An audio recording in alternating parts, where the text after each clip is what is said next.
Okay, hi everyone, welcome. This is the University of Nicosia's free MOOC on Web3. This is the first live session, so it's a great pleasure to welcome you all here. I'm Georgi Aglis, I'm one of the co-instructors in the course, and let me start by uh, going over the course platform because I think a few people have had issues. There's a small learning curve in getting used to how to use Blackboard and how to access the course material and everything. So both for the benefit of the people that are joining us live today, but also and perhaps mostly for the people that are going to watch this on video from the recording later, let me just go through how we have organized this course, how you will access the material, and how everything runs together so that we are all in sync. So hopefully you can see my screen. So this is the homepage of the Learning Management System, the LMS of the University of Nicosia, Blackboard. You can access it by going to learn.unic.ac.cy. You should have your username and password. If not, we're going to give you data on how to contact our support group. So once you sign in the platform, you will see a screen like this. On the left, there's a menu from where you can access the course or the courses that you are enrolled in. So the course that we are in is this one, Block 511, Digital Currency, and the Master Web3 MOOC Spring 2026. So you just click here, and this is the whole interface through which you will get access to the course. Since I'm viewing a different layout of the screen, let me switch to student preview so that I see what you see as students when you log in. So what you will see once you enter the course is that there's a top menu here. The first thing is the content, and this is where everything about the course is going to be uploaded. So we have the course information and forum. Here you can see the course schedule. It opens on a new window. I'm gonna come back to here to explain a few things. You can see the description of the course, what the course is all about, course logistics, and a general forum. As you can see, when there's a radio button next to each item, the ones that I have opened have been halfway filled out. So whenever, if you want to monitor your progress, whenever you finish with a section, so for example, you read the course description, you can click here and mark this as complete so that you know what you have done and what needs to be done. The course logistics is a presentation that I'm going to go through in detail because it explains everything about the course. I'm going to get back to it. This is the general discussion forum where everyone can say hello, introduce each other, ask questions to your fellow students or to the team, and generally have a discussion about the course. And then after this section, which is like the general information about the course, you will see a number of sessions. These are weeks. So this is week one. This is the week that we are in, the week that started on Monday. And the topic that we're covering is Introduction to Blockchain and Web3. Session two is going to be about Bitcoin, session three about Ethereum, and so on and so forth. If you click on any session, on the week that is the session is running. So for the time being, since we are in week one, only session one is populated with information. Session two information is going to be uploaded by Friday. Session three a week after, and so on.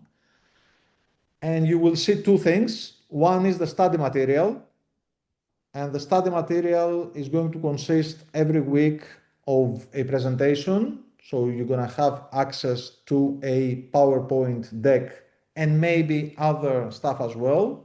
as well as a set of pre-recorded lectures. So what I need you to do if you want to make the most out of this course is that every week before the live session, before the session that we're doing today, you need to have studied the material and ideally also watched the pre-recorded lectures.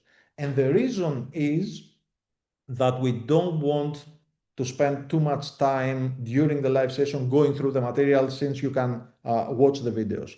What we will be doing every week when you will be meeting one of the instructors in the live Q&A sessions, as the name suggests, is that we are going to do Q&A. So the majority of the time of the live session is going to be spent on answering your questions. So when you click here every week, you will see that there is a discussion forum where it says post your questions for session 1 here.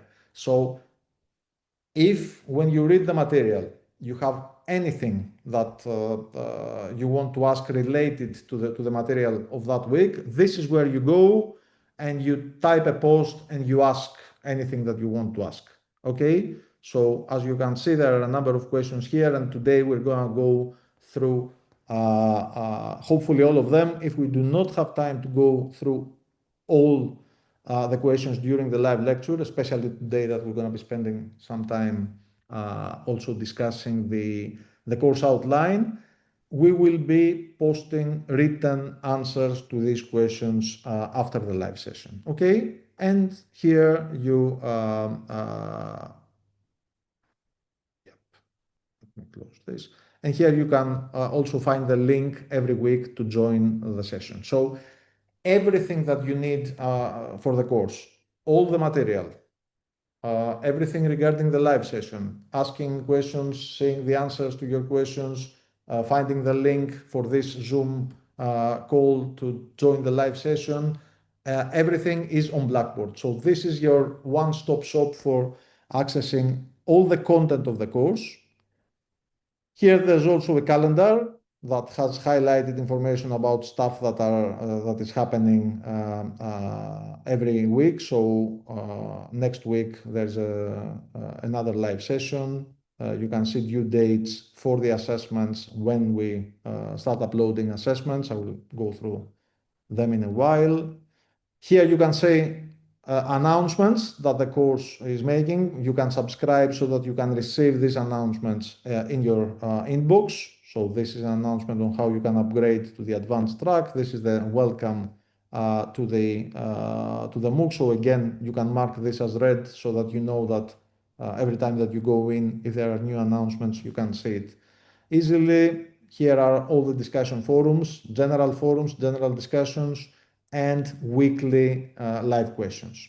Okay, so this is how the course is organized. I know that this being the first week, there are some people who have registered in the course but still either haven't managed to log in to Blackboard or have not had the chance to have their credentials yet. I'm sure that everything will be sorted out during this week. So from next week onward, I think everything is going to be running much more smoothly. Let me go back to the course logistics and let me go through this presentation, because I think this is a very important presentation. We have created a deck that contains everything that I've already said, and also much more detailed information for you. So I would bookmark this presentation, save it, and go back to it. You can download it from here and refer back to it whenever you have any question about the course. Okay? So what is different this time? Because I know some of the people that we have with us have done this MOOC in the past, and it is always very honoring for us, and we're very happy to see our students returning back. We, as you know, try to always update the content of the course with new stuff that is happening in the world of crypto and Web3, but also making the experience of our students the best possible. So This time we are introducing a number of changes. So for the first time, we will be having 3 parallel cohorts in the course. So in these live sessions, there's gonna be people that belong to either of these 3 groups. You are either following the free introductory MOOC, and this will be an 8-week course, a 2-month course for you.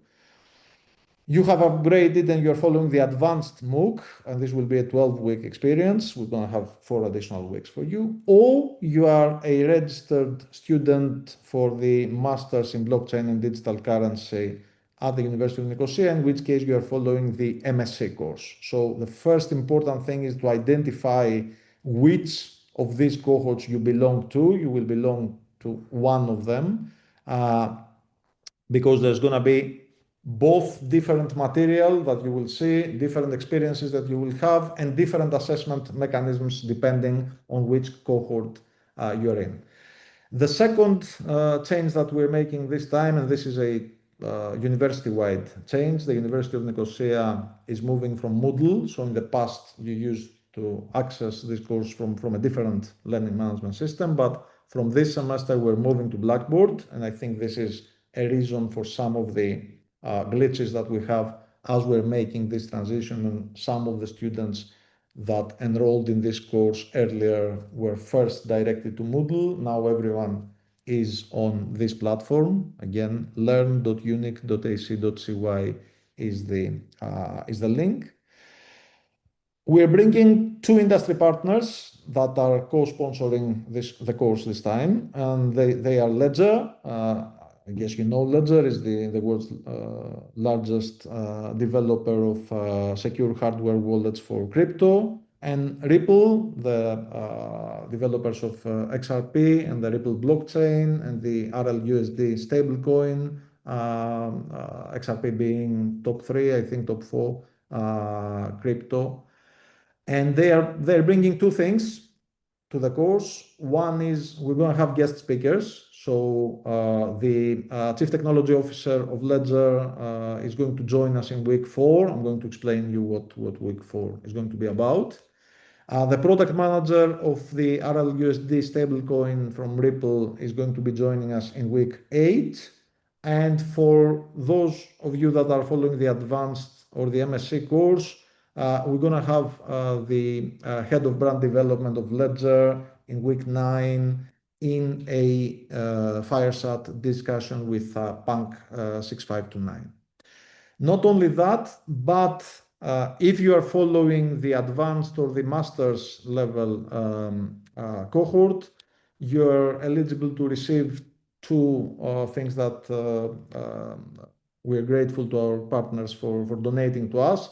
So Ripple has given us 60 Ledger Flex hardware wallets, and they are very special collectible wallets. They are the only wallets that exist out there, so far at least, with a UNIC logo engraved in them, and we're going to be giving out these devices to half of them to the best performing students in the MOOC, and half of them by draw to everyone that is following either the advanced or the MSc part of the course.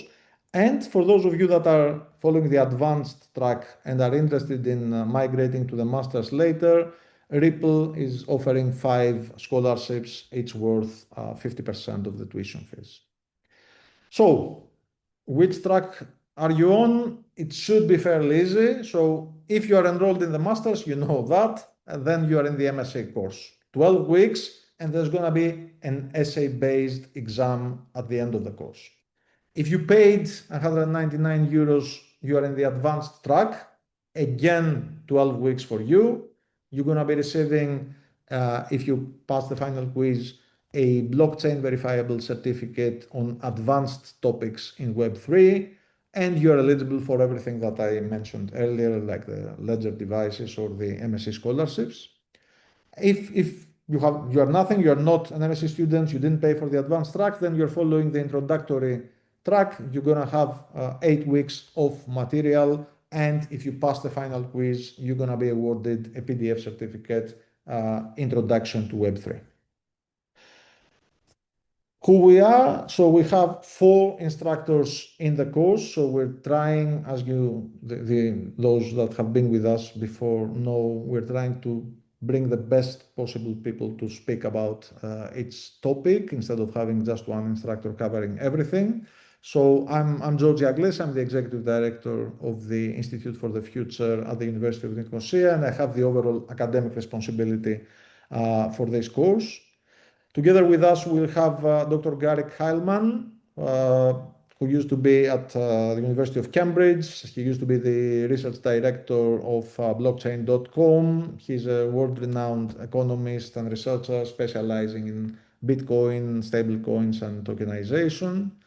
Dr. Apostolos Kourtis is joining us for the first time as full-time faculty at the University of Nicosia. He's a fintech expert specializing in blockchain, and our very own Lambis Dionysopoulos, who is with us. He's a PhD candidate and hopefully in a couple of months a PhD scholar in blockchain economics, and he's going to be teaching a number of the sessions. Lambi, if you're around and want to say hi. Yeah. Hi, everyone. It's very exciting, as always, to be here with you. As the professor said, I'm wrapping up my PhD, which deals with how policy and digital assets shape each other. So I'm mostly focusing on CBDCs and stable coins. I will be your instructor for the sessions on wallet security with Ledger, on stable coins and tokenization with Ripple, and on decentralized finance. Beyond that, I am responsible for some of the academic aspects of the course, such as content, assessments, and also set up much of the learning management software Blackboard that you have all seen, hopefully. Anyway, I'm always happy to chat research, especially with aspiring PhD students. So feel free to reach out to me with any projects you have in mind. I'll put my email in the chat now, and I'm looking forward to getting to know you better over the coming weeks. Thank you very much, everyone.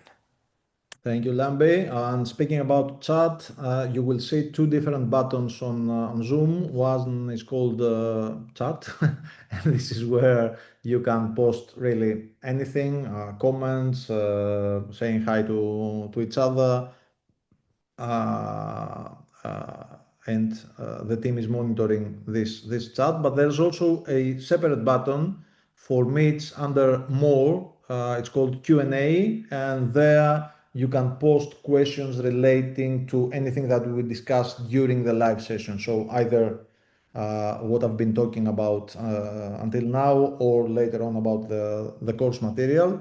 So if you want to ask a question, please use the Q&A, and we'll either answer it live if we have time, or answer it in writing on Blackboard from tomorrow.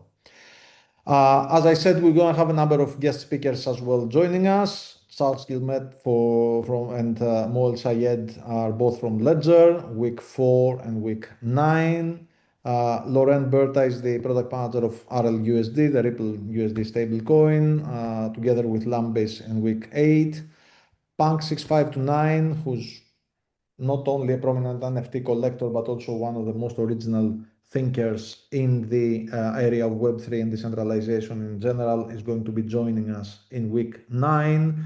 And we also have Jeff Bandman, who's ex-CFTC member. He was the director of the Lab CFTC. He's an expert in regulation of digital assets and fintech policy, and he's going to be giving us his views about how the global regulation and policy on crypto and stablecoins is progressing.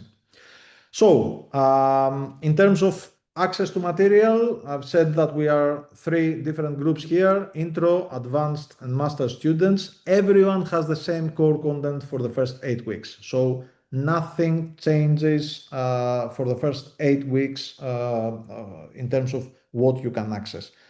If you are in the introductory track, you will not have access to the advanced material, and you will obviously have access to the live sessions and the online quizzes and all the other material that we post for your part of the course, the first 8 weeks. Everyone else is going to be having full access to the full 12 weeks. And apart from Blackboard, we also have a dedicated Discord channel for our advanced and MSc students, and you can join us there to have discussions with the teaching team and your fellow students for anything related to the course. In terms of access to the course material, we're going to be giving archival access to advanced and MSc students, so you will have access to everything even after the end of the course. This is not going to be the case for the introductory track students. Once we finish the course and we do the final quiz and we release the grades, your participation in Blackboard ends there. And if you want to have access to the material, you will have to re-register for one of our future courses, again for free. In terms of the certificate that you will get, if you are in the intro part, PDF certificate Intro to Web3. If you are in the advanced part, both PDF and blockchain verifiable certificate, advanced topics in Web3. And if you are in the MSc, you can optionally also get the certificate. This is not going to affect how you do in the master's course. How you're going to be evaluated? For our intro people, we're going to have a multiple choice quiz at the end of the 8th week. I'll give you the dates today. If you are in the advanced track, you will have access both to the intro and the advanced quiz. So there are going to be two multiple choice quizzes for you. If you pass both of them, you get two certificates. If you pass only the introductory, you get only the introductory one. If you are in the MSc, and this is very important, please keep it in mind for our master students, we are going to be releasing weekly exercises for you. So you're gonna have to submit an exercise, which could be anything from a multiple choice quiz to a small essay to some sort of problem solving activity. You will have 1 week deadline. Normally, we will be releasing these assessments at the end of the live session. So the first one is going to be released later on today. Once we finish this live session, you're going to have 1 full week till next Wednesday in order to submit it. And you must submit it because this counts for your final grade. We're going to have quizzes for everyone every week for your own self-assessment. And these are multiple choice quizzes, and you're going to get feedback on those, but they are not going to affect your grade in any way. If you are in the MSc, you must submit the weekly assignment, and the collection of your grades in these 12 assignments is going to count for 40% of your final grade, the remainder 60% coming from an essay-based final exam. As I've said, if you are in the advanced or the MSc, you're eligible for a free Ledger wallet, for an MSc scholarship if you are in the advanced, and we are going to be pushing to your inbox and publishing on Blackboard every day, starting tomorrow, or have we already started today, Lambe? So the quizzes are No, the quiz is the daily crypto market briefing. we have already started today. Okay, so we started today, so you should have it already in your inbox. For the first week or so, we're going to be sending it to everyone, but for the remainder of the course, then this is included if you are in the advanced track or an MSc student. As I've said, we are going to do live sessions every week, this being the first one, mostly on Wednesdays. I think every time at 6 o'clock Cyprus time. So at this point in time, please make sure you know what time this is in your local time zone. All weekly live sessions are going to be recorded like this. They're going to be made available both on Blackboard and on YouTube approximately 24 hours later, and you can watch them if you missed the live session or if you want to go back to the material. Well, I've said this. These are the ledger devices. So it's gonna have the logo of the University of Nicosia in the back and in the front. So there's gonna be 60 of them. At the moment, we don't have even 60 students in the advanced part. So at this point in time, you are guaranteed to get one if you enroll in the advanced track. If we have more than 60 students, as I've said, we're gonna do a draw and give them to the people that win this draw. And we're gonna have also 5 scholarships, each of them worth 50% of the tuition fee. So this is a gift of 7,280 euros worth for our top performing students if you are eligible for the MSc. So no matter if you are, you score top in the MOOC quiz, if you do not have a bachelor's degree and we cannot admit you to the master's for academic reasons, I mean, you will not obviously be able to get this scholarship. Professor, may I interrupt for a Yes, second? of course, of course. Just to note here, for the sake of transparency, that there might be some additional assessment, i.e. an interview.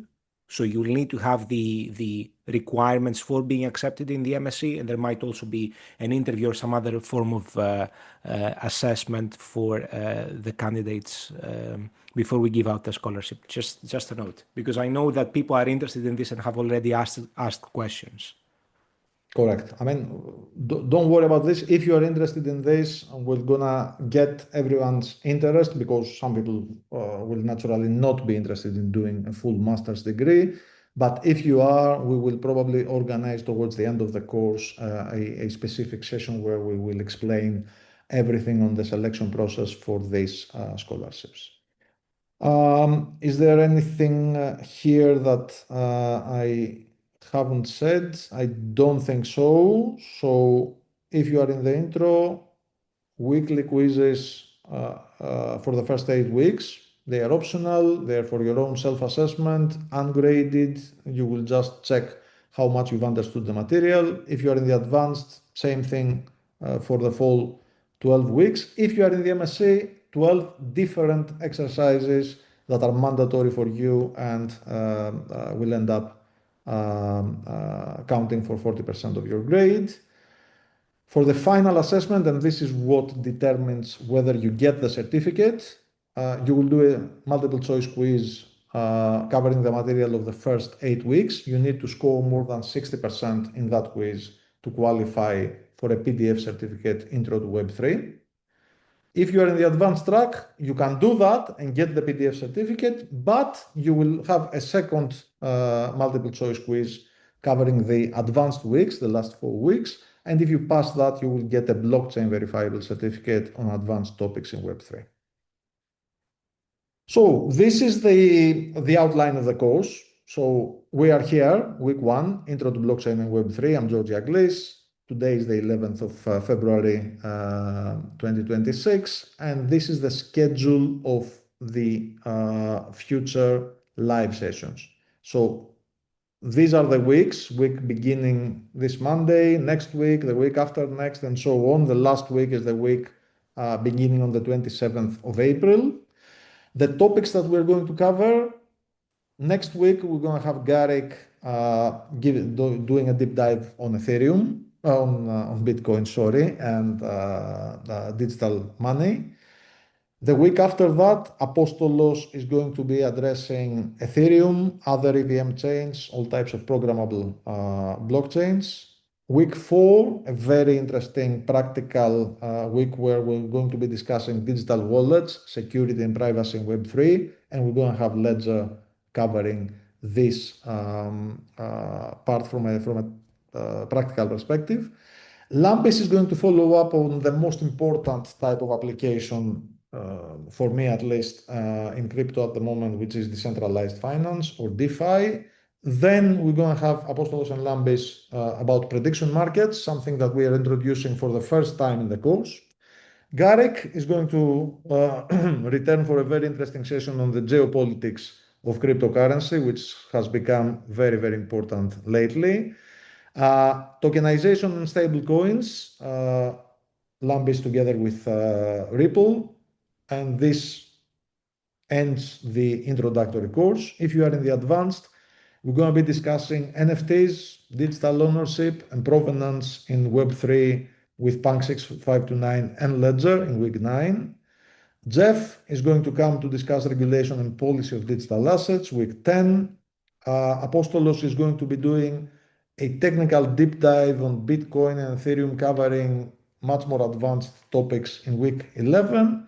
And I will be returning in the final week to discuss a vision about the future of Web3, especially with the convergence of blockchain with technologies like artificial intelligence and the Internet of Things. The live sessions have all been scheduled for Wednesdays, apart from 2 sessions on week 7 and week 8 that are going to be taking place on Mondays. So please keep this calendar in mind. As I've said, this is the link. Go to learn.unic.ac.cy to access Blackboard. This is the direct link for this course. I guess you can read this. So this is very important. If you have any question related to your experience with the course, accessing Blackboard, your credentials, having questions about the live sessions or anything, we have 2 brilliant teaching assistants. One is Andreas Deladecimas. He's not unfortunately with us today. He's a bit under the weather. The other one is Katerina Ramutsaki. I guess many of you have already spoken to her on email or on Blackboard. Katerina, if you are around and you want to say a few words. Yes, hello, Professor. Hello, everyone. Welcome to our course. It's really exciting to welcome you all. Just a few words from me, not to take the time of the course. Focus on the fundamentals. Everything changes, the prices changes, we see it every day. But please make sure to study what's important.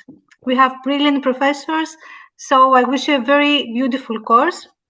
And if you have any questions for the credentials and anything, please let me know. Please send me a message. Thank you. Katerina is always available on Blackboard and on Discord. So if you need anything, someone wrote in the chat that Katerina is a star. I second that. Everyone in our team is a star, but especially Katerina. So thank you very much, Katerina, for supporting us. If you have any questions about academic matters, so content of the course, questions related to the content, exams, final quizzes, anything, then Lambis is the right person to email at dionysopoulos.c@unic.ac.cy, and you can also email the whole group at digitalcurrency@unic. If you are on our MSc, please make sure that you use your unique email account for any communication related to the MSc, not your personal account. Don't send us an MSc related question from Gmail or something. It might get lost and we might not be able to reply to you. So for those, especially for those that are not here today and are going to be seeing this on the recording, here's a few things that I want you to do to make sure that you are onboarded correctly in the course. First of all, log into Blackboard, learn.unic.ac.cy. Make sure that you follow the correct course, Block 511, Mastering Web3 MOOC, Introductory track, Advanced track, or MSc, depending on what you are. Make sure that in Blackboard you turn on notifications for announcements and discussions so that you get both the crypto market briefings that we will be sending daily, but also new announcements about the course. Make sure that you add all the Q&A dates that I showed earlier to your calendar. It would be good to introduce yourself in the discussion forum and say a few things about yourself. I know many of you have already done that, so thank you very much. If you are interested in the advanced part, then and you are in the intro, just upgrade to advanced. It's an easy process. Save the support emails, Andreas, Katerina, and Lambis, and make sure that you understand how you're going to be assessed, especially again if you are in the MSc. Finally, I know it's early, but we like to keep things organized here. So please mark the dates here. If you want to take the exam, the final quiz for the introductory certificate, it will open on Wednesday, April the 8th, and at 9 o'clock in the morning, Cyprus time, and will stay open for 2.5 days. It will close at 5 p.m. on Friday. The advanced certificate quiz is going to open on the 6th of May and again stay open for a couple of days. And if you are in the MSc, these are exactly the same dates that you will need to take your final essay exam. We're going to be, of course, reminding you of these dates as we move along, but since I know that many of you are working professionals and maybe you need to plan family obligations or business trips or stuff like that, know that you need to make yourselves available for a few hours. You don't need to make yourself available for 3 days. You can take the exam anytime during this 2.5 day window, but please do not come to us saying that, oh, sorry, I missed the window. Can you open it for me? Because we will not be able to do so. Sorry in advance. Okay, so that's it. Lambe, Katarina, is there anything that I have missed and is important for our students to know when it comes to course logistics? No, I believe the only thing left to say is that they check Blackboard daily, if possible. Lots of updates, lots of community interactions. So, yeah. Perfect. So let me mark this as complete. This is what Lambes is talking about. General forum discussions happening all the time. So please make sure that you participate in these discussions. And if you are in the advanced or the MSc, you can also do this on Discord. Okay, I think we are good to go to actually start the course and discuss the material of week one. We have had too many questions. Thank you very much for that. I didn't anticipate that we will have something like 7 pages of questions that the team put together. So, Lambi, if I may ask you, let me stop sharing my screen, and if I may ask you to share the document with the questions so that we go through them. Yeah.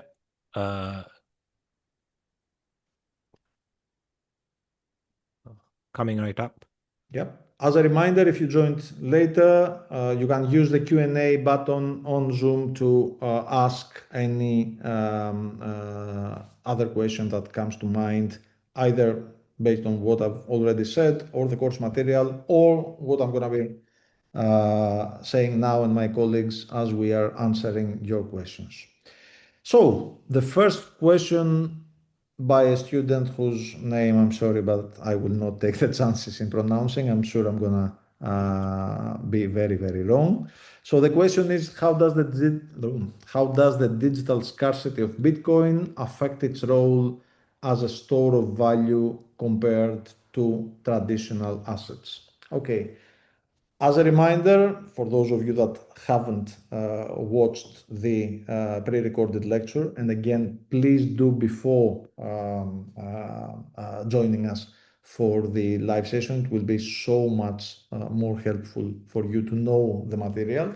But what we've said in the material this week is that money, in its wider sense, usually fulfills three types of roles. Money should be a good medium of exchange, allowing people to exchange money for goods and services. It should be a good unit of account, meaning that we use it to measure the relative value of otherwise not directly comparable items. So we can measure the value of apples and oranges because we can denominate both in dollars or euros or yen or whatever. So money functions as a common unit of measurement. And money ideally also serves as a store of value so that we can save today for consumption that we want to have in the future.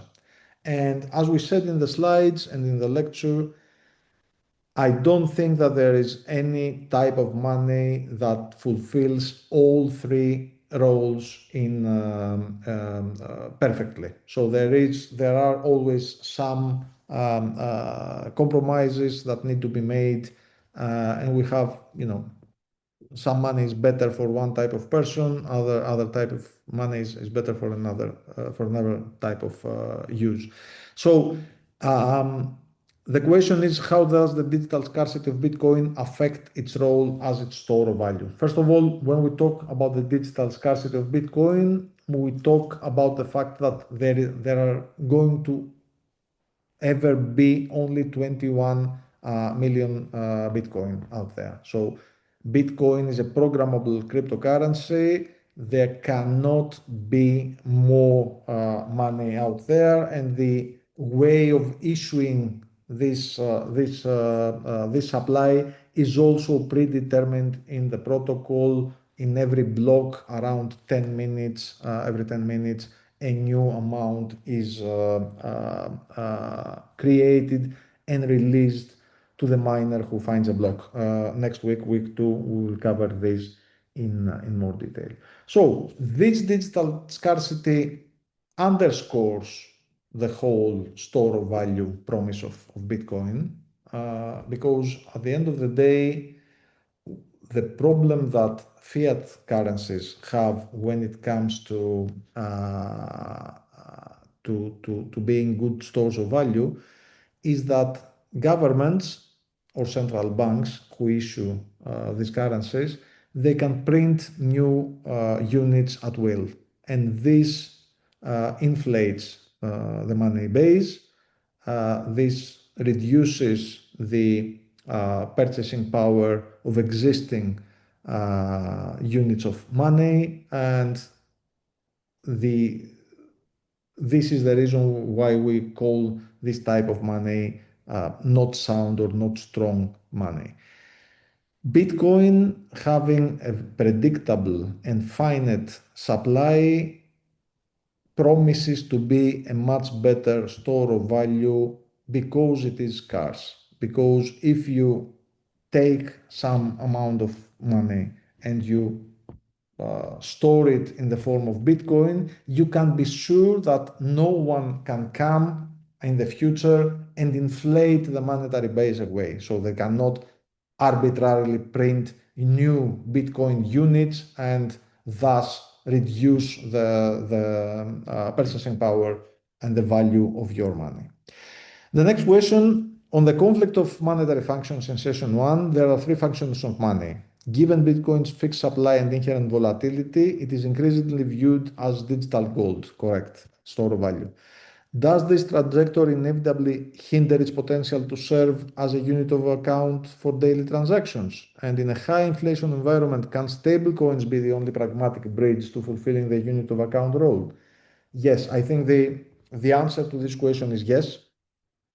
Because Bitcoin is in theory a better store of value than other types of currency, it is almost by definition a slightly worse unit of account or medium of exchange. You don't want to be paying your coffee with a currency whose value fluctuates a lot day by day. You cannot make any sort of budgetary projections for the future using this. You are much better off using your euros or your dollars to buy your coffee at Starbucks instead of using BTC or gold for that matter. So yes, the answer is because of the inherent volatility and the scarcity that creates good store of value dynamics,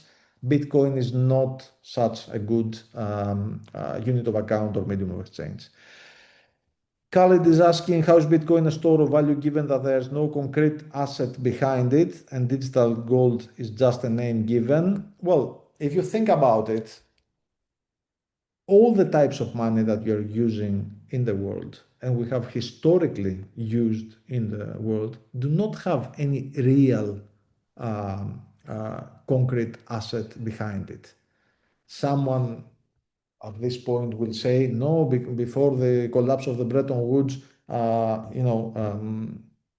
fiat money, the dollar was backed by real gold. But what does this mean? You cannot eat gold.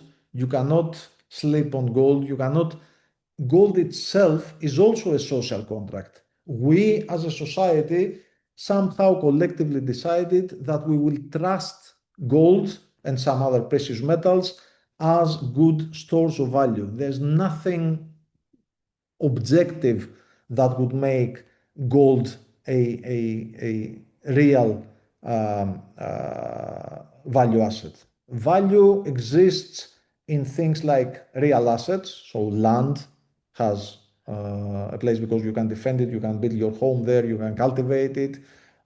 Animals or water, air, food, stuff that you need to survive and prosper are real assets. However, because of other reasons, they are not good types of money. Everything that we have invented as money is our social constructs. It is our collective belief and trust in them that makes them worthwhile. When this trust collapses, the concept of money collapses. We are all very young to have lived through periods of hyperinflation. Some of you, depending on the country that you are in, maybe you have seen hyperinflation incidents, but if you are in Argentina, let's say, or Turkey nowadays, or Zimbabwe in the past, or Hungary in the distant past, or almost every country in the Second World War, you would see situations in which inflation got really out of control. The money stopped having any worth. In Greece, we used to say that money was worth only the paper that it was printed on, and people were using paper money, banknotes, to heat up their food. So they were throwing them in the fire to heat up their food in the Second World War because the drachma, the Greek currency, had lost all its value because of hyperinflation. And these are things that can happen both with fiat currencies and other types of currencies. So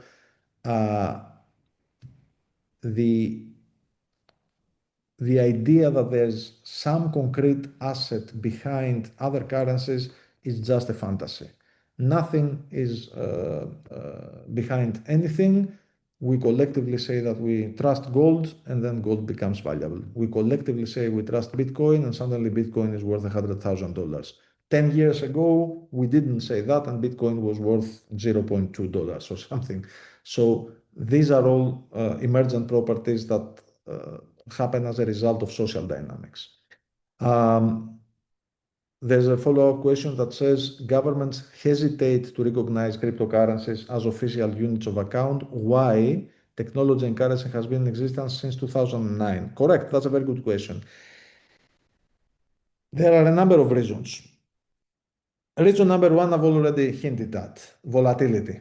A government would not to have as a unit of currency that is legal tender in their jurisdiction something that is so volatile in value. It is not a coincidence that in countries like, I don't know, again, Argentina or Cuba or El Salvador or wherever that might have their own national currencies, or even Bitcoin being legal tender in the case of El Salvador, they are using the US dollar as a day-to-day unit of account or medium of exchange or even store of value because they do not believe in the national currency. But the most important reason that the government would not want to use Bitcoin or similar assets as national currencies is the fact that they cannot control their monetary policy. As I've said, and I painted it as an advantage, Bitcoin is digitally scarce.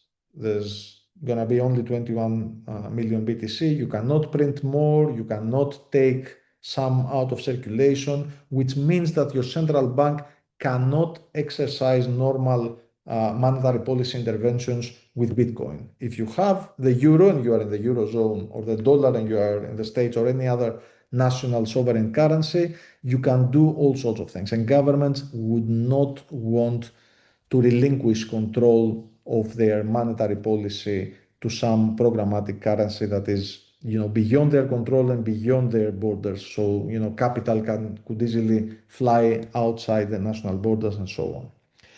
John is asking, to what extent do Bitcoin and Ethereum fulfill the three core functions of money? I've talked about Bitcoin. Ethereum is a bit different. Not very different, but a bit different.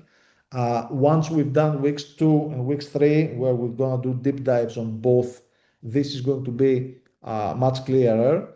But Ethereum, in some niches, has started functioning at least as a unit of account and a medium of exchange, something that Bitcoin hasn't had any real success up to now. For example, if you were to buy NFTs, the prices of NFTs are usually quoted in Ether, and they are being sold and bought in Ether, which means that in this niche market, Ethereum and Ether, its currency, has become a medium of exchange and a unit of account. Store of value, both of them are much better in the sense that they're more sound money, more scarce money.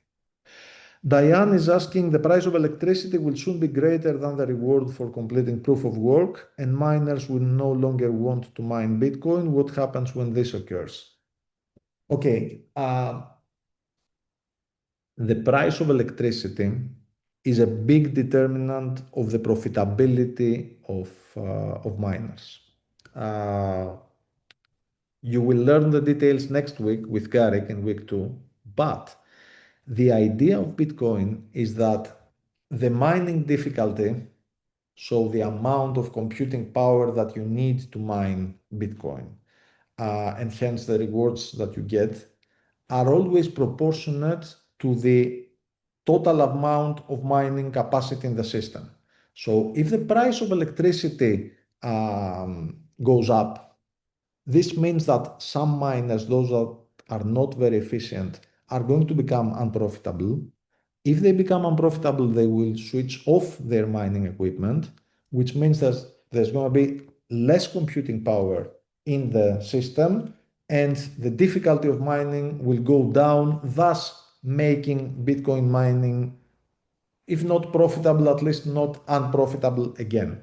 And the other way around, if the price of electricity goes down, and the price of Bitcoin goes up, miners will be incentivized to add additional computing power in mining.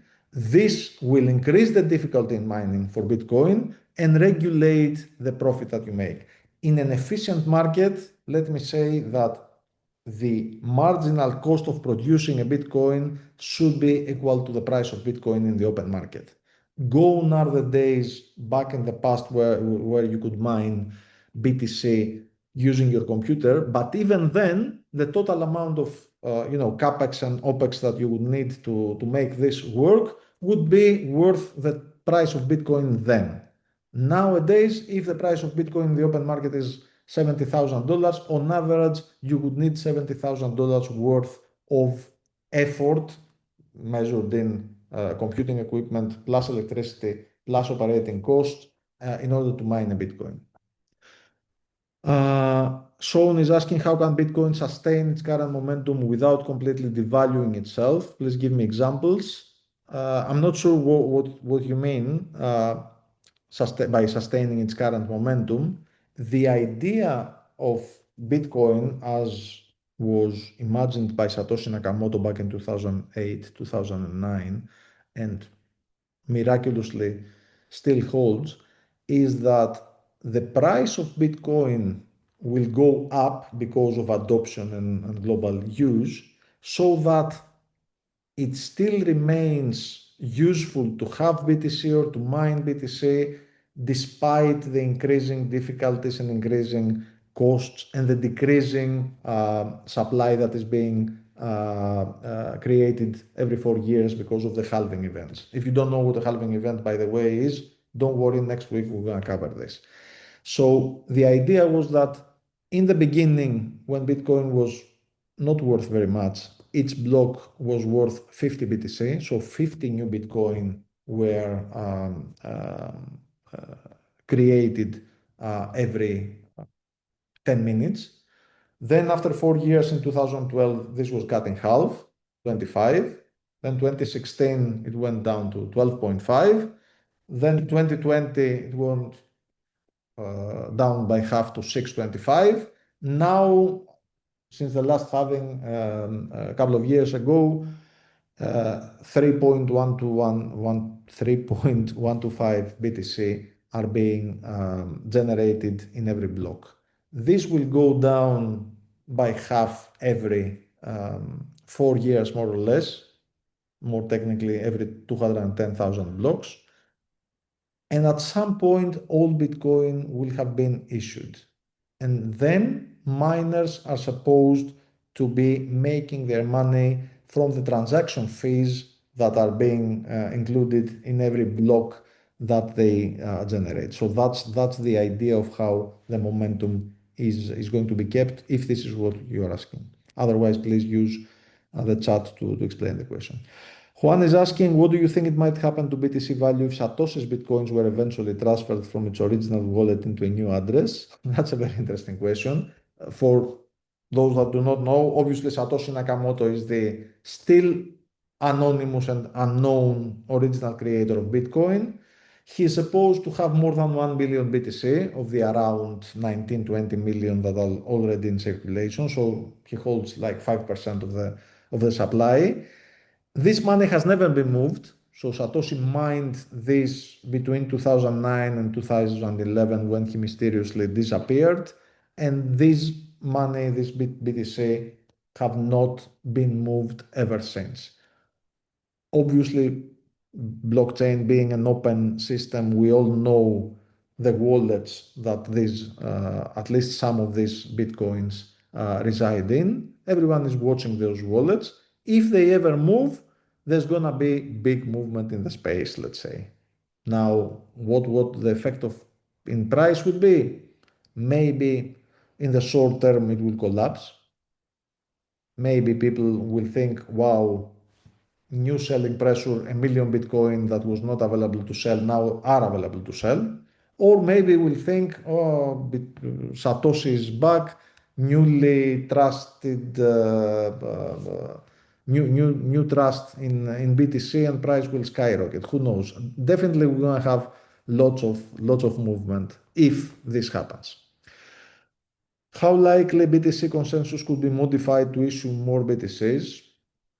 Very unlikely. I mean, technically it's possible, but it's not realistic to expect that all economic participants in the system, nodes, miners, users, would hard fork away from the current BTC to a new type of network where more than 21 million Bitcoins is going to be created. It's not going to happen. Khaled is asking, how could the trust be sustained? Can there not be hackers who can influence the participants to cause a 51% breach? No. Again, we will be covering 51% attacks. For the benefit of those that are not familiar with this, the idea in open blockchains, especially Bitcoin, is that nodes that keep the network secure do so by consensus. So they vote about the legitimacy of transactions they see.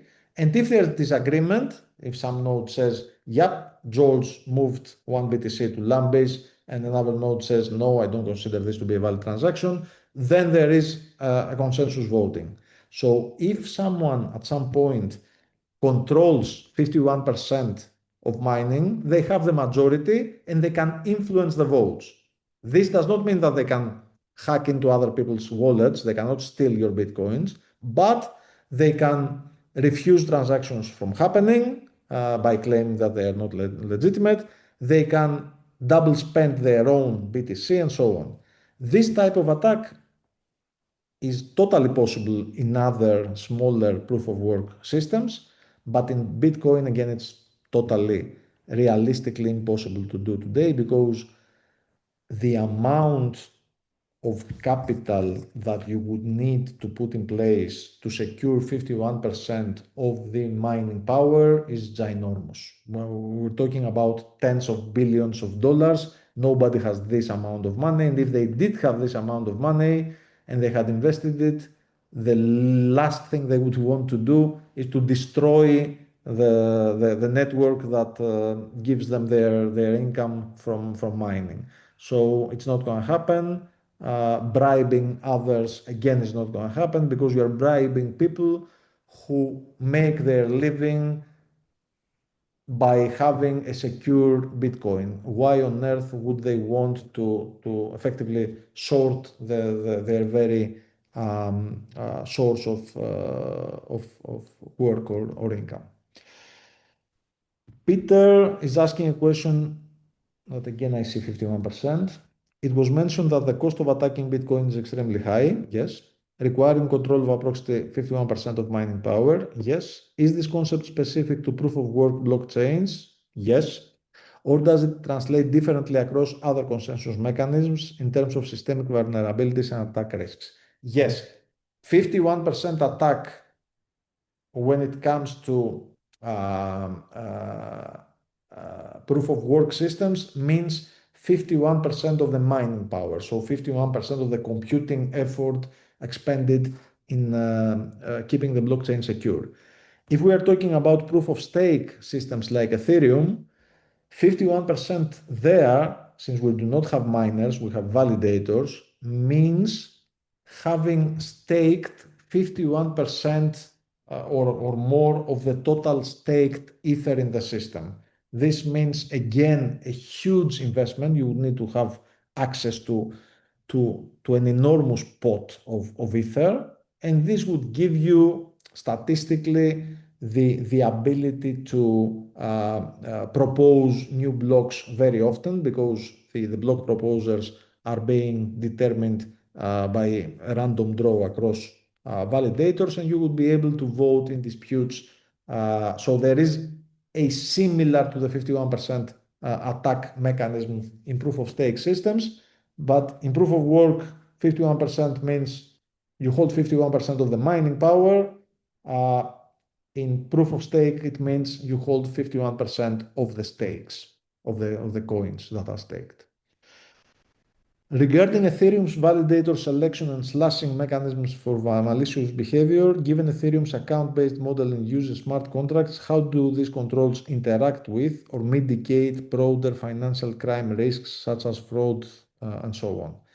They do not. You need to understand this. We will go in detail about how validators are selected and how dispute mechanisms are dealt with in Ethereum and in layer 2s in week 3.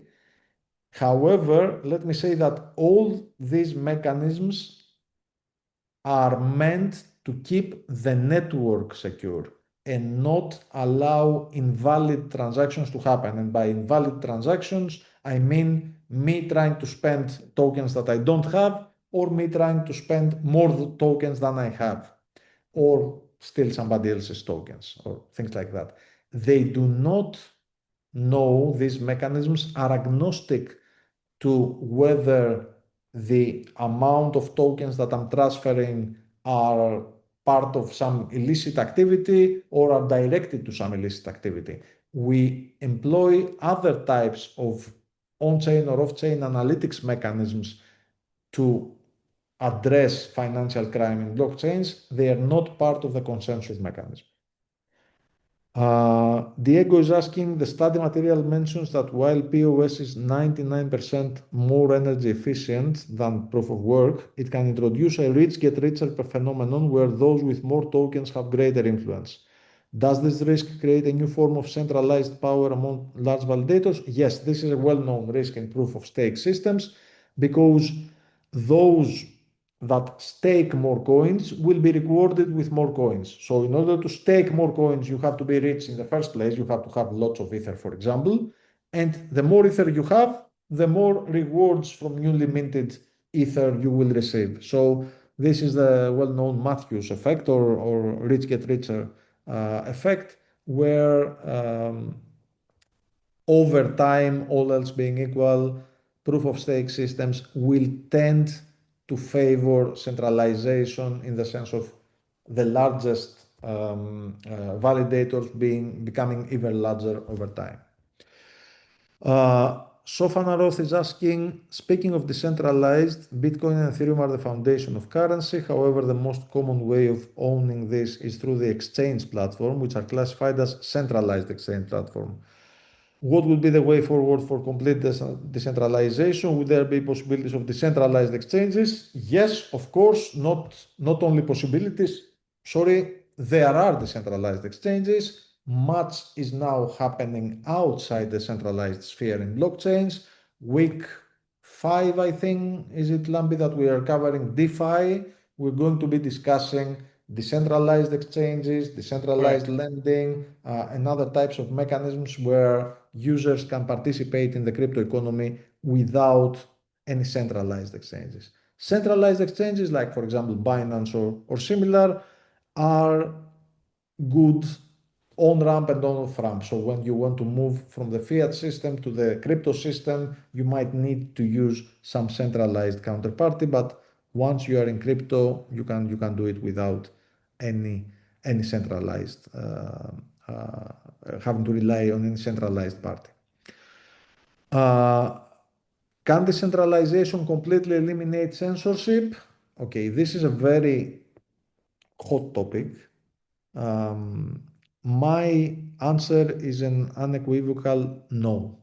You cannot completely eliminate censorship. You can go a very long way with decentralization in being censorship resistant, so making censorship very difficult. But if you block someone's access to the internet, or you manage to attack a smaller blockchain successfully, there are lots of ways in which decentralization can go wrong. There's no foolproof mechanism. Angelos is asking, the slides mention that cryptocurrencies fail as a unit of account due to volatility. However, if stablecoins become the dominant medium of exchange in Web3, do we risk reintroducing the very centralization and trust dependency that Web3 aims to eliminate? Yes, you are right. And I remember now there was another question about stablecoins that I forgot to answer. So, because crypto is volatile, and many times you don't want to run the risk of, having your money in BTC or Ether and their price going down a lot. I don't know if anyone complaining if their price goes up a lot, but maybe some people will do if they have shorted them in the market, for example. But they are volatile, and you may not want to be exposed to this volatility. So your recourse is, if you want to stay in the Web3 world, is to use stable coins like Tether, like USD coin, like RLUSD, like USDS, or other.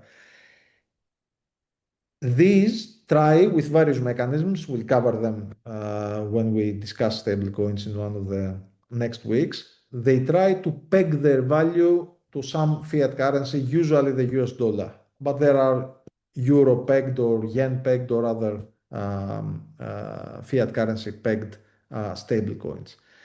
The problem there is that the majority of these stable coins have centralized issuers. So Angelos is right that the more we rely on these, the more we reintroduce a centralization risk from the back door, in the sense that the blockchain that we are using may be immutable and open and permissionless and censorship resistant and all the good things that we have been discussing. But if the issuer of your stablecoin is able to block you, like I was reading the other day that Tether blocked some USDT. I can't remember which was the reason, but in cooperation with some law enforcement authority in some country, they identified some Tether in a particular address and they froze them. So again, you don't have a bank, you have a stablecoin issuer. So you're back on square one. We discussed the 2024 approval of Bitcoin ETFs as a major milestone. While this brings liquidity, does the accumulation of massive amounts of Bitcoin by centralized asset managers like BlackRock pose a governance threat to the network? Does this shift power back to the centralized financial institutions that Bitcoin was originally designed to bypass? Yes, to a certain extent. I mean, we are nowhere near a situation in which I would be, worried in practice about that. I guess it's a more theoretical worry at the moment. But yeah, as there have been discussions in the traditional financial system that asset managers like BlackRock control a large chunk of the value of the S&P 500, for example. So they might influence governance decisions in the companies where they hold large amounts in because of their passive index funds or whatever. The same thing will happen in Bitcoin if these ETFs become really large. They are not that large, and again, there's a disincentive when they have, when someone like BlackRock or another large asset manager has, thousands of customers holding their ETF, it's not in their best interest to not uh, govern, to let's say, create obstacles in the governance of the network because, again, it's a profitable enterprise for them. John is asking, how does Web3 through blockchain technology and consensus mechanisms such as proof of work and proof of stake address the risks of centralization when introducing new trade-offs in governance, efficiency, regulations? I guess we covered most of this in the previous answers. Khaled is asking, is platform economy not a good option? In today's world, platform economy is creating value and jobs. So, look, the internet started with a decentralization promise back in the early 90s. Because of network effects and other characteristics that are inherent in telecommunication and information networks, the internet created huge monopolies. There are huge big tech enterprises that are now controlling monopolistically or oligopolistically almost every vertical in the internet, in Web 2 at least. So I get the argument about value creation and job creation and innovation and experimentation by companies like Google, Amazon, or whatever, but we need to strike a balance between centralization and the ability to live in a more open and free world as far as financial freedom is concerned, at least. Will decentralization lead to the collapse of AI given that data will not be centrally available to run these large language models?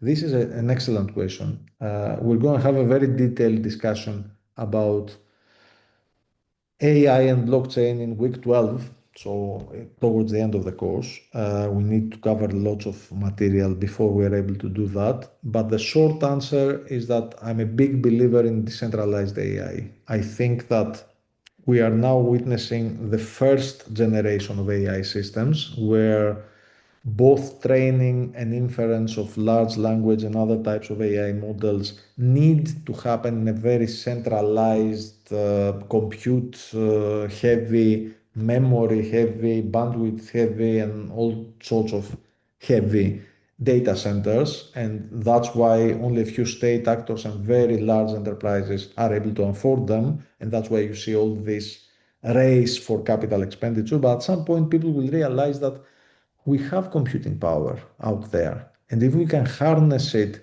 through the open web, like decentralized AI systems are doing, we have an alternative of creating systems that are able to train models and produce high quality inference without being dependent on central Web 2 types of companies. We'll get to that in week 12.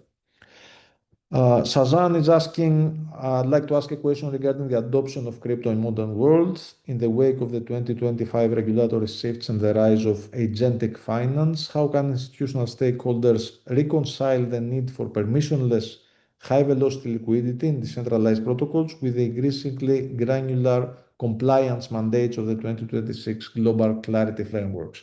Well, you are right to point to some sort of friction there, but I think having been in crypto for a number of years and having seen how regulation has progressed, I think we're making very good progress.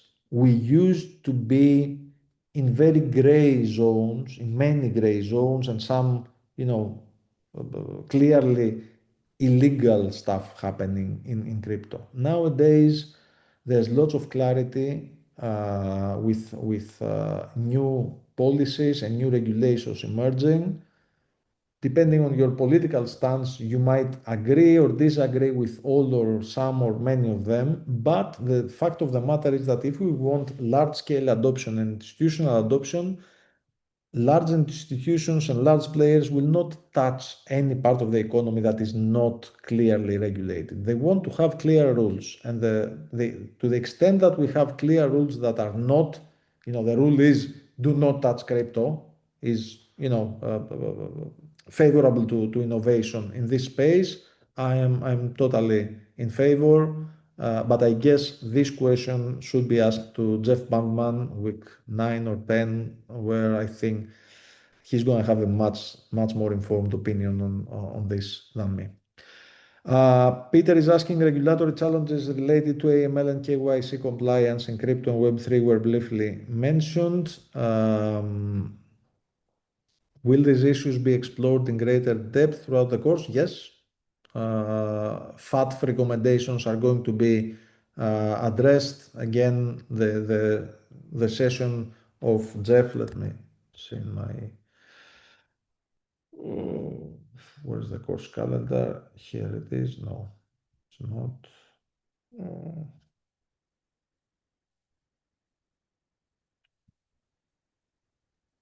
Course logistics.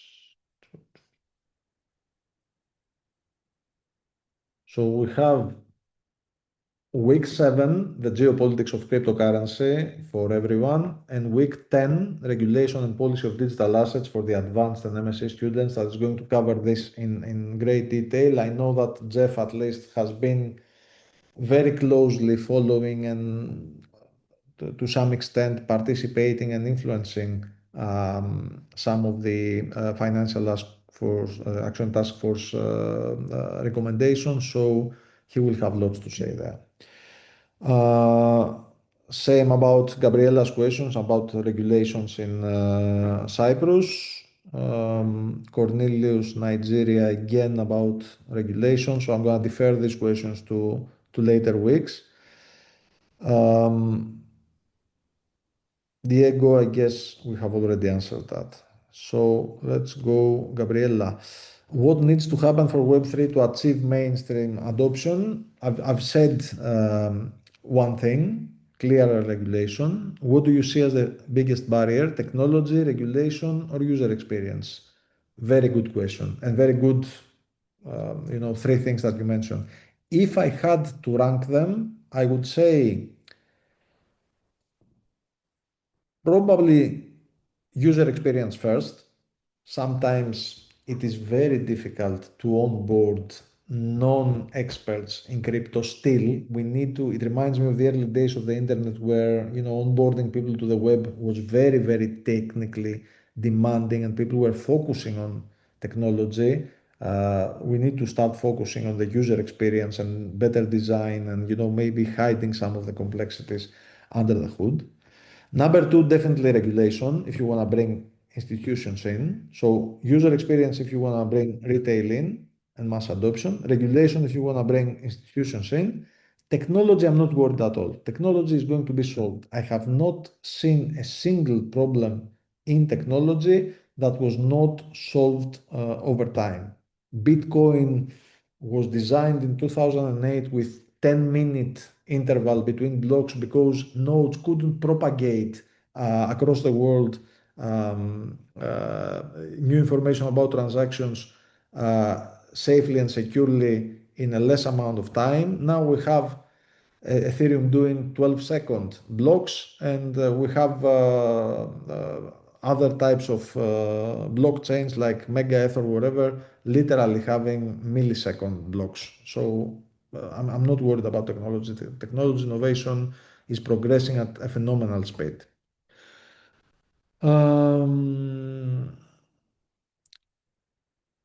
A number of interesting questions. How do you simply define Web3 to someone with no technical background? What real problem does Web3 solve that Web2 does not? And so on.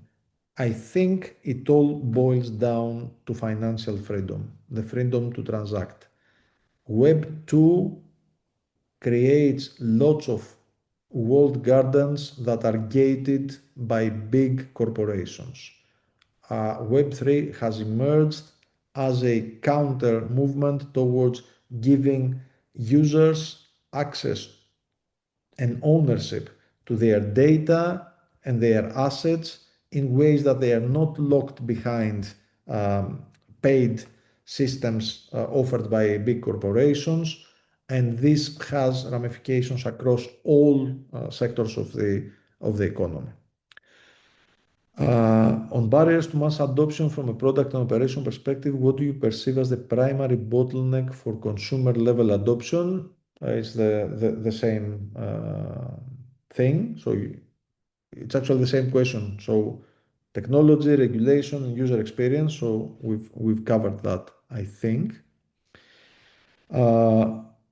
Is there any ideas about Web 4 involving in crypto community? Any thoughts about it? This is interesting. I think I'm going to be covering, we haven't covered Web 4 in the course so far, but with the rise of things like, OpenCloud and Notebook and all these agentic frameworks in AI, where you have agents actually doing stuff and participating as individual autonomous actors in the economy, and they have access to their own wallets. Hence, Web3 becomes very important in the future of AI. I think we need to be covering Web 4, the more agentic machine-to-machine type of the internet, probably in week 12. Let me think about it and see what we can do until then. What's the main difference between Web 3 and Web 2 in terms of data ownership? Very easy. Web 2, your data, assets, and access to services is owned by a service provider. Web 3 is owned by you. Khaled is asking, transactions are recorded on a decentralized ledger that anyone can verify. Can I experience this in practice? Yes, you can go in any blockchain explorer and actually see the contents of a block and follow the movement of funds and do analytics and do everything. Open blockchains are what they promise. They are totally open, even though you cannot know, hopefully, who is the owner of an address and a token. You can see the full history back to the very first creation of any single token, of where and when it has moved in the blockchain. Maybe if we have time, we will not have time. Maybe we do a quick demo of how you can go to blockchain.com for Bitcoin or Etherscan for Ethereum and look inside blocks and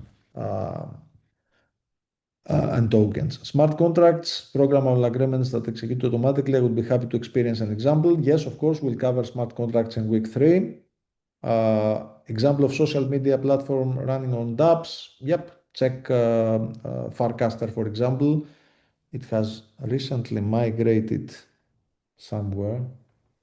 Lambi, do you know what happened with Farcaster? Is it still on its own brand and domain, or has it moved to some? Good question.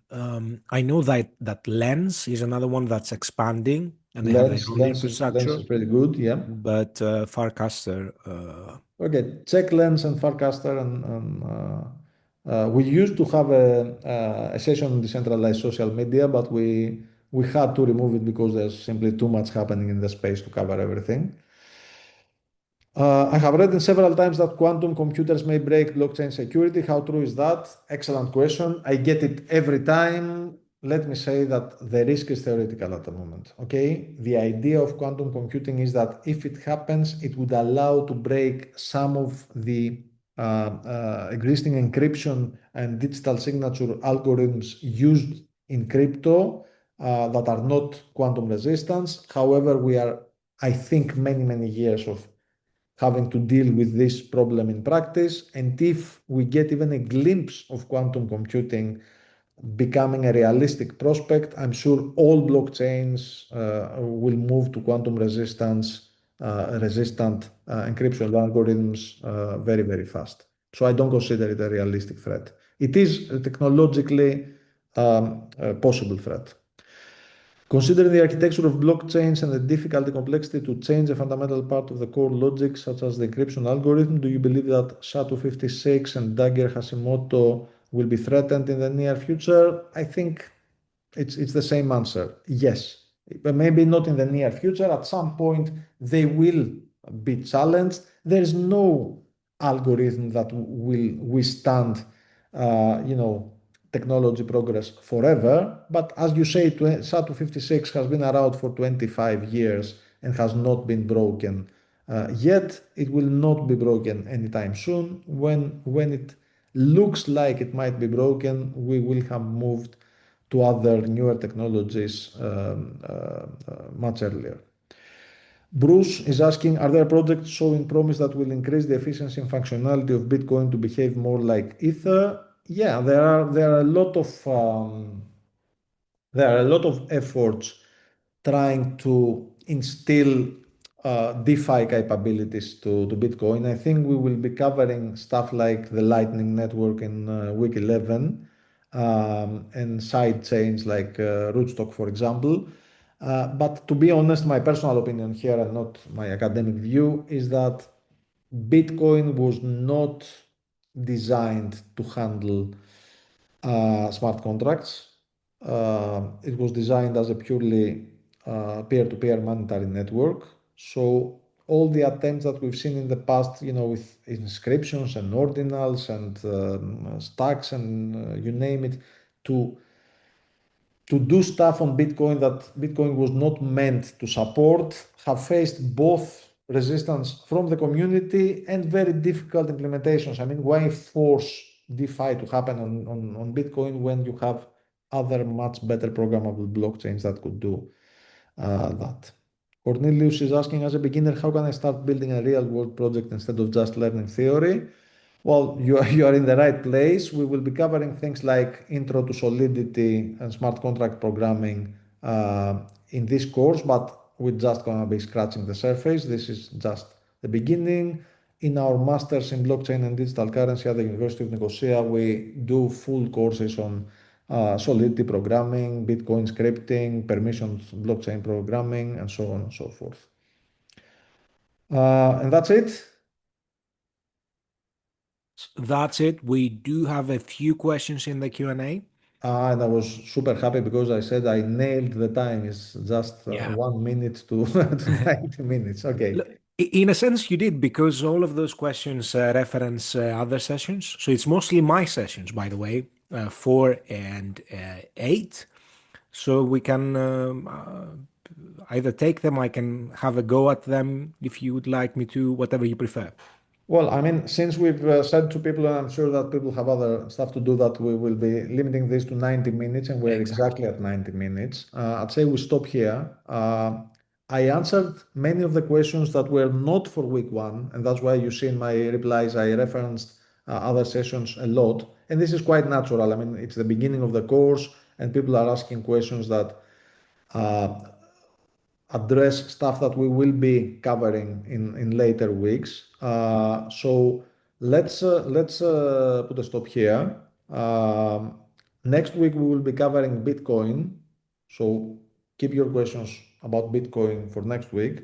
The week after we're gonna cover Ethereum and smart contracts. And I think once we've done the first 3 weeks, we will have a very solid foundation on which to build the discussions about wallets, security, DeFi, stablecoins, and tokenization of real world assets in general that are coming up a lot here.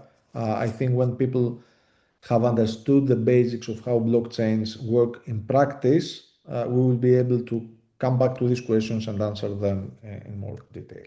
Totally. Yeah.